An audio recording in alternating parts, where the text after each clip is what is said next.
Can this squirrel fly? Because I set out to create a game where a squirrel leaps off a garden fence and flies through the air to grab a nut sitting on a bird table. But first I needed to know, is it even possible?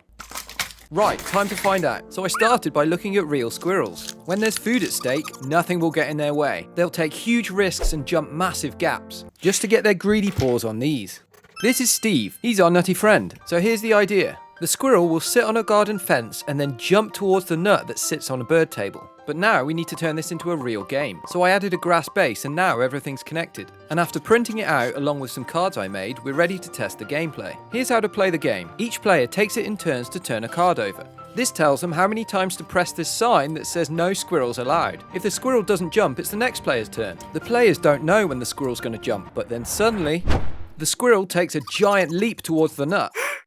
But how's this going to work? Everything needs to connect together. The sign triggers a lever inside the fence. When the lever rotates, it releases a catch inside the squirrel. Then, coiled springs are released to make the squirrel leap forwards and fly. Well, in theory at least. So, what's needed to figure this out? Well, we'll need to balance the logical and creative sides of the brain. Let's start by sculpting the squirrel's face. Using this ball of digital clay, I'll rough out the basic features. Oh no, sometimes we need to balance creativity with logic.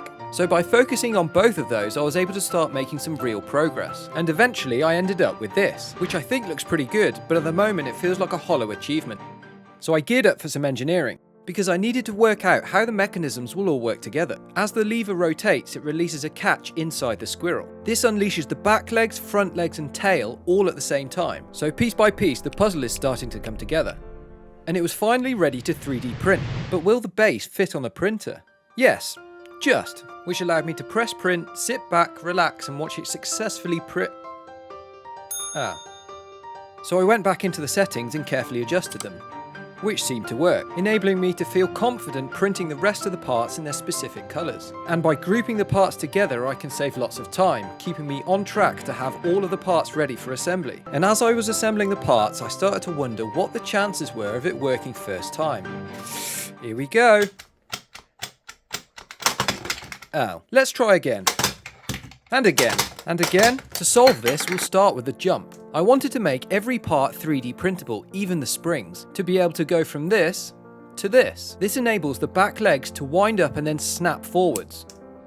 So by thickening it slightly, we should get a stronger jump. And the part that keeps it in place until just the right moment is this little catch. It needs to rotate into this groove to stop the spring from unwinding, but it seems to be sticking, so it needs a tiny bit of adjustment. To do that, I'll open the 3D file and zoom into the tiny curves on the edges, which are called fillets, which meant with the magic of 3D printing, I could quickly make another catch to test it out. And after replacing the old catch with the new one and putting the two halves of the squirrel together, there's a chance that this could work. Ready? We're nearly there. Before the final test, let's give everything a coat of paint. Because Steve wants to look his best before his big day, and so does the squirrel before his big meal. Which means that all that's left to do is to add the cards and the two main characters of this story. Because we're finally at the moment we've all been waiting for. As we see the finished game, there's only one question left. Can this squirrel fly? Steve! Where are you going? This whole time Steve's been hiding a secret. So now Steve can escape from the squirrel and live happily ever after. Wait a minute. It's Daddy's turn. I think we're going to have to get... Two. Two. Oh!